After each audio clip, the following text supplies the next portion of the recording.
parle. Chaque jour, Charles et Carole vous présentent la leçon de l'école du sabbat.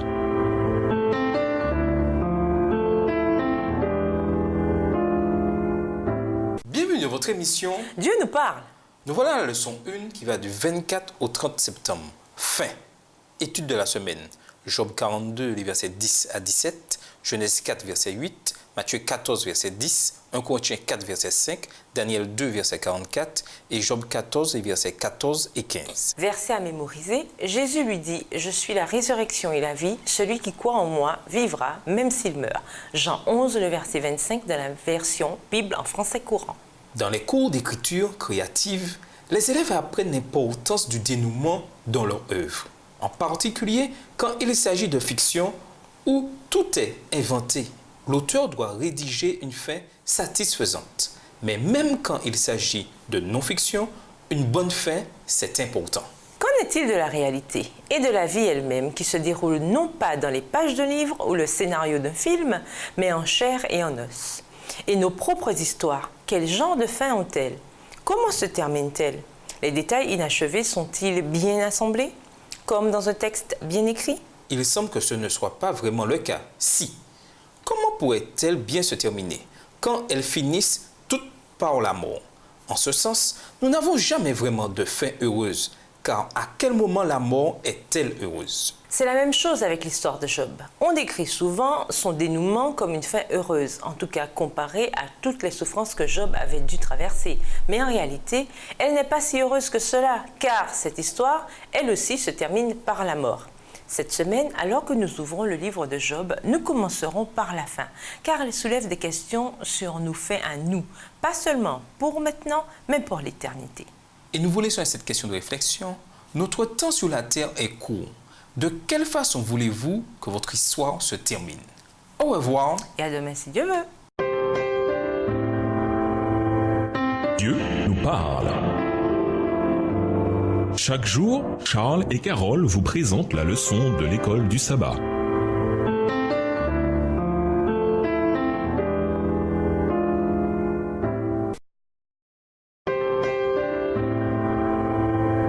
Dieu nous parle.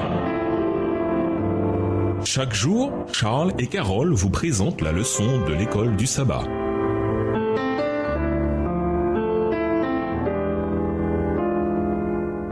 Bienvenue dans votre émission. Dieu nous parle. Nous voilà au dimanche 25 septembre. Tout est bien qui finit bien. Les histoires pour enfants se terminent souvent par « Ils vécurent heureux et eurent beaucoup d'enfants » ou par « Tout est bien qui finit bien ».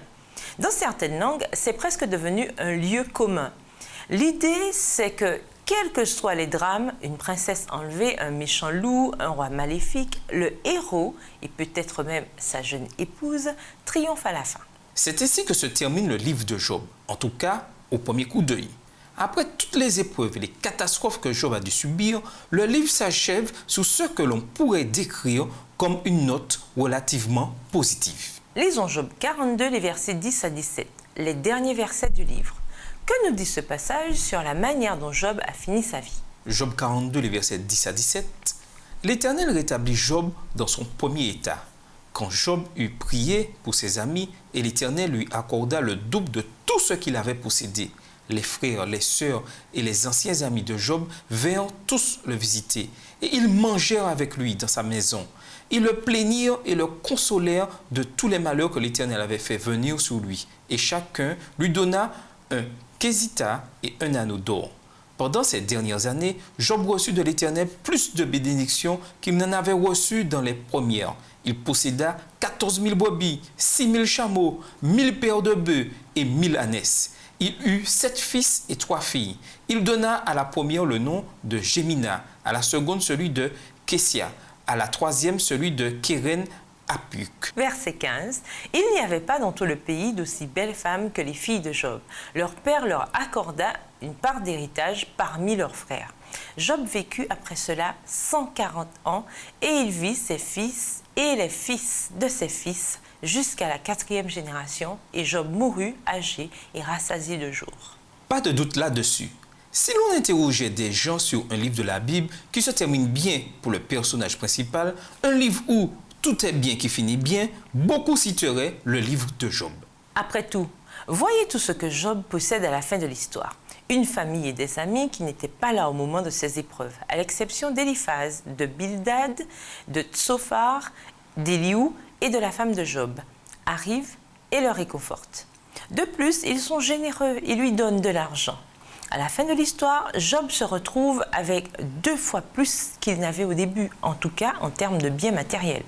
Comparez Job 42, le verset 12 et Job 1, le verset 3. Il a aussi eu 10 enfants, 7 fils et 3 filles, qui remplacent les 7 fils et 3 filles qui sont morts, voir Job 1, les versets 2, 18 et 19. Et dans tout le pays, on ne trouvait pas d'aussi belles femmes que les filles de Job. Job 42, le verset 15. Détail qui n'est pas mentionné pour ses premières filles. Et cet homme, qui était persuadé de sa mort toute proche, a vécu 140 années supplémentaires. Puis Job mourut, âgé et rassasié de jours. Job 42, le verset 17. L'expression rassasié de jours en hébreu, parfois traduite en anglais de manière intéressante, rassasié d'années, est employée pour décrire les derniers jours d'Abraham. Genèse 2, le verset 8, d'Isaac, Genèse 35, le verset 29 et de David, 1 Chronique 29, le verset 28. Elle transmet l'idée de quelqu'un qui se trouve dans une situation relativement bonne et heureuse au moment où survient un événement résolument malheureux. La mort. Nous aimons tous les histoires qui finissent bien. Citez des histoires que vous connaissez et qui se terminent bien. Quelles leçons peut-on en tirer? Et nous vous laissons avec la question du jour. Comment la relation de Job avec Dieu change-t-elle au cours du récit? Au revoir. Et à demain si Dieu veut. Dieu nous parle. Chaque jour, Charles et Carole vous présentent la leçon de l'école du sabbat.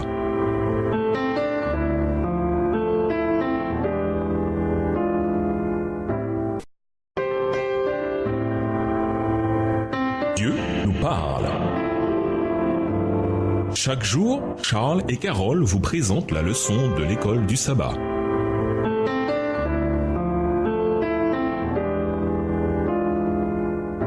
Bienvenue à votre émission. Dieu nous parle. Nous voilà en lundi 26 septembre. Triste fin. À la fin du livre de Job, les choses ont bien tourné pour Job, qui meurt âgé et rassasié de jours. Mais nous le savons que trop bien, pour beaucoup d'autres, l'histoire ne se termine pas ainsi. Même ceux qui ont été fidèles, respectables et vertueux ne se sont pas toujours retrouvés dans une situation comme celle de Job. Comment se termine l'histoire des personnages bibliques suivants? Abel, dans Genèse 4, verset 8. Uri, dans 2 Samuel 11, verset 17. Élie, dans 1 Samuel 4, verset 18. Le roi Josias, dans 2 Chroniques 35, les versets 22 à 24. Jean-Baptiste, dans Matthieu 14, verset 10. Et Étienne, dans Actes 7, les versets 59 et 60. Genèse 4, verset 8. Cependant, Caïn adressa la parole à son frère Abel. Mais, comme ils étaient dans les champs, Caïn se jeta sur son frère Abel et le tua. 2 Samuel 11, le verset 17. Les hommes de la ville firent une sortie et se battirent contre Joab. Plusieurs tombèrent parmi le peuple, parmi les serviteurs de David, et Uri, le Héthien, fut aussi tué. 1 Samuel 4, verset 18. À peine eut-il fait mention de l'arche de Dieu qu'Élie tomba de son siège à la renverse, à côté de la porte. Il se rompit la nuque et mourut, car c'était un homme vieux et pesant. Il avait été juge en Israël pendant 40 ans. 2 Chroniques 35, les versets 22 à 24. Mais Josias ne se détourna point de lui, et il se déguisa pour l'attaquer, sans écouter les paroles de Néco, qui venaient de la bouche de Dieu.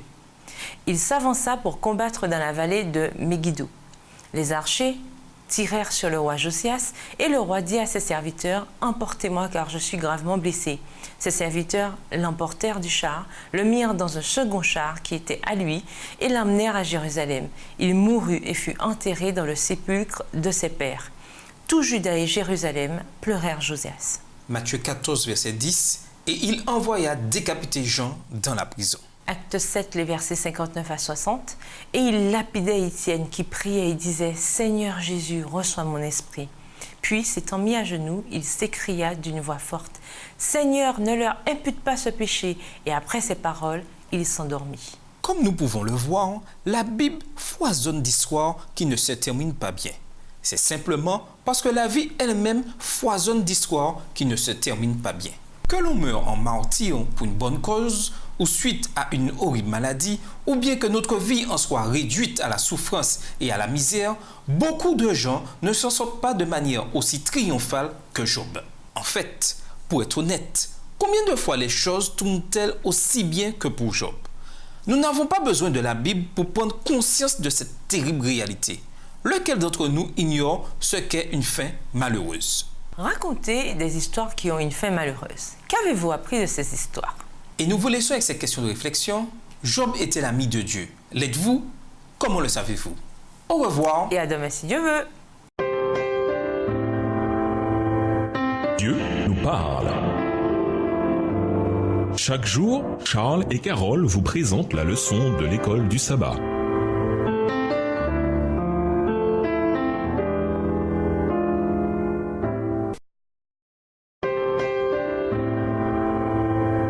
Dieu nous parle. Chaque jour, Charles et Carole vous présentent la leçon de l'école du sabbat.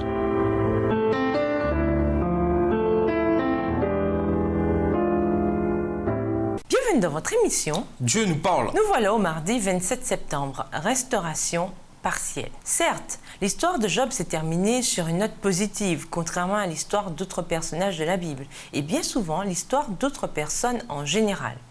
Les spécialistes de la Bible parlent parfois de la restauration de Job, et il est vrai que, dans une certaine mesure, beaucoup de choses lui ont été rendues. Mais il s'agissait de la toute fin de l'histoire. Alors, en toute justice, l'histoire serait-elle vraiment finie? Certainement, les choses se sont arrangées pour Job, mais Job a quand même fini par mourir.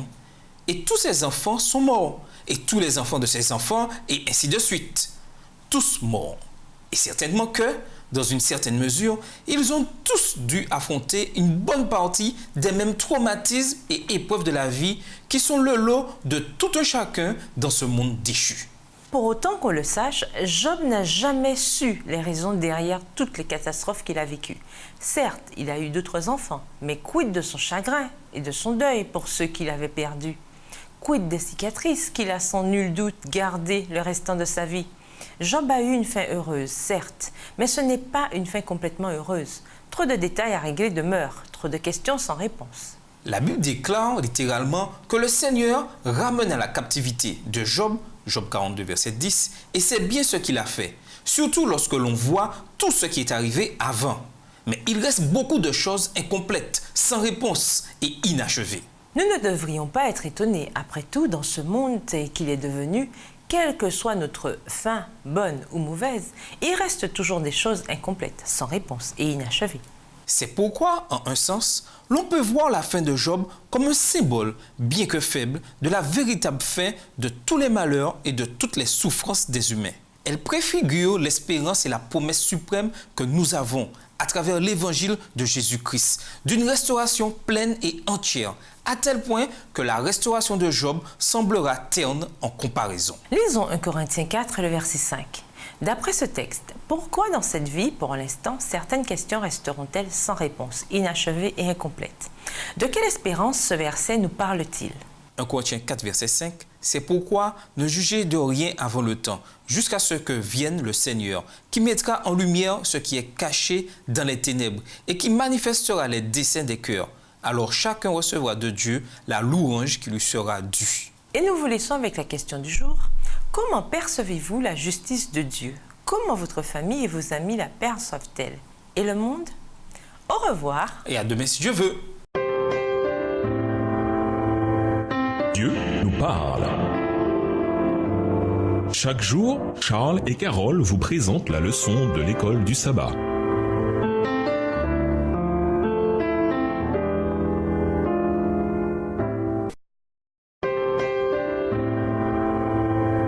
Dieu nous parle. Chaque jour, Charles et Carole vous présentent la leçon de l'école du sabbat.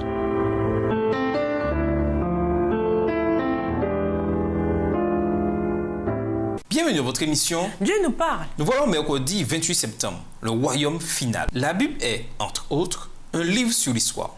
Mais ce n'est pas qu'un livre d'histoire. Elle nous raconte des événements du passé, des événements historiques et s'en sert, entre autres, pour nous donner des leçons spirituelles. Elle se sert des événements du passé pour nous enseigner des vérités sur la manière dont nous devons vivre ici et maintenant. Voir 1 Corinthiens 10, verset 11. Mais la Bible ne se contente pas d'évoquer le passé. Elle parle aussi de l'avenir. Elle nous parle d'événements qui sont déjà arrivés, mais aussi d'événements qui vont arriver. Elle nous montre l'avenir et même la fin des temps. Le terme théologique pour les événements des derniers jours, c'est l'eschatologie, terme qui vient d'un mot grec qui signifie dernier. On l'emploie parfois également concernant la croyance dans la mort, dans le jugement, dans le ciel et dans l'enfer. Il évoque aussi la promesse de l'espérance que nous avons en une nouvelle existence dans un nouveau monde. Et la Bible nous dit de nombreuses choses sur les temps de la fin. C'est vrai, le livre de Job s'achève sur la mort de Job. Et si c'était le seul livre que nous ayons, on pourrait croire que l'histoire de Job s'est terminée comme les nôtres, par la mort, point. Rien d'autre à espérer, car pour autant qu'on sache, et d'après ce que l'on peut voir, il n'y a rien après. Mais la Bible nous enseigne autre chose. Elle enseigne qu'à la fin des temps, le royaume éternel de Dieu sera établi, qu'il existera pour toujours et qu'il sera le foyer éternel des rachetés. Contrairement au royaume de ce monde qui passe, celui-là est éternel. Lisons Daniel 2, verset 44 et Daniel 7, verset 18. Quelle espérance ces versets nous donnent-ils sur la fin? Daniel 2, verset 44. Dans le temps de ces rois, le Dieu des cieux suscitera un royaume qui ne sera jamais détruit et qui ne passera point sous la domination de notre peuple. Il brisera et anéantira tous ces royaumes-là et lui-même subsistera éternellement. Daniel 7, verset 18. Mais les saints du Très-Haut recevront le royaume et ils posséderont le royaume éternellement, d'éternité en éternité. Le plan de la rédemption aura pour conséquence de réintégrer notre monde dans la faveur divine. Tout ce qui a été ruiné par le péché sera restauré. L'homme sera racheté et avec lui, tout notre globe qui deviendra la demeure éternelle des élus. En vain, Satan aura lutté 6000 ans pour en conserver la possession. Le but de Dieu sera atteint. Les saints du Très-Haut recevront le royaume et ils posséderont le royaume éternellement au siècle des siècles. Daniel 7, le verset 18. En effet, le livre de Job se termine par sa mort. La bonne nouvelle pour nous et pour Job, c'est que la fin du livre de Job n'est pas la fin de l'histoire de Job. Et notre mort n'est pas non plus la fin de notre histoire. Et nous vous laissons avec la question du jour. De quelle façon pouvez-vous vous focaliser davantage sur le ciel? Au revoir. Et à demain si Dieu veut. Dieu nous parle. Chaque jour, Charles et Carole vous présentent la leçon de l'école du sabbat.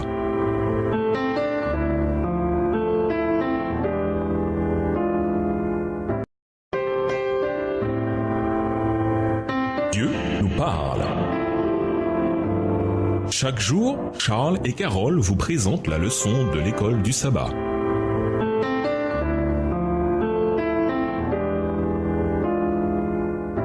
Bienvenue dans votre émission. Dieu nous parle. Nous voilà au jeudi 29 septembre, la résurrection et la vie. Lisons Job 14, versets 14 et 15. Quelle question pose Job et comment, à sa manière, y répond-il? Job 14, versets 14 à 15. Si l'homme, une fois mort, pouvait revivre, j'aurais de l'espoir tout le temps de mes souffrances, jusqu'à ce que mon état vienne à changer. Tu appellerais alors et je te répondrai. Tu languirais après l'ouvrage de tes mains. L'un des thèmes du livre de Job concerne la question de la mort. Et comment pourrait-il en être autrement? Tout livre qui évoque la souffrance humaine examine aussi la mort, évidemment, source de tant de souffrance. Job demande si les morts revivront, puis il déclare qu'il attend sa relève. Le terme en hébreu pour « attendre » implique aussi la notion d'espérance. Il ne s'agit pas simplement d'attendre quelque chose, mais de l'espérer. Et ce qu'il espère, c'est sa relève. Ce mot vient d'un terme hébreu qui dénote l'idée de renouveau ou de remplacement. Souvent, il s'agit d'un changement de vêtements. Bien que le mot lui-même soit large, vu le contexte, celui de demander quel renouveau vient après la mort, un renouveau que Job espère, à quoi d'autre ce changement peut-il faire référence, sinon à un passage de la mort à la vie, ce temps où Dieu languira après l'œuvre de ses mains. Job 14, verset 15. Bien sûr, notre grande espérance, cette grande promesse que la mort ne sera pas la fin, nous est possible grâce à la vie, la mort et le ministère de Jésus. Le Nouveau Testament enseigne que le Christ a vaincu la mort, l'ennemi juré de l'humanité, et que Dieu ressuscitera les morts au jugement final. Mais cette doctrine devient centrale dans la foi biblique, après la résurrection du Christ, car elle est validée par le triomphe du Christ sur la mort. Jésus lui dit, c'est moi qui suis la résurrection et la vie. Celui qui met sa foi en moi, même s'il meurt, vivra. Jean 11, verset 25. Que dit Jésus ici qui nous donne espoir et confiance sur la fin? Autrement dit, que savons-nous que Job ignorait? Et nous vous laissons avec cette question de réflexion. La souffrance de Job était atroce. Lorsque nous passons par des circonstances difficiles, notre propre douleur peut être aussi intense que la sienne. Quelle partie de l'histoire de Job trouvez-vous la plus utile? Pourquoi? Au revoir. Et à demain si Dieu veut. Dieu nous parle. Chaque jour, Charles et Carole vous présentent la leçon de l'école du sabbat.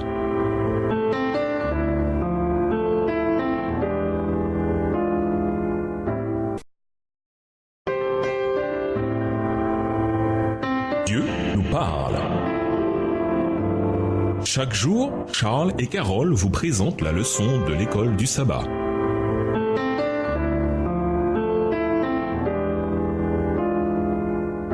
Bienvenue dans votre émission.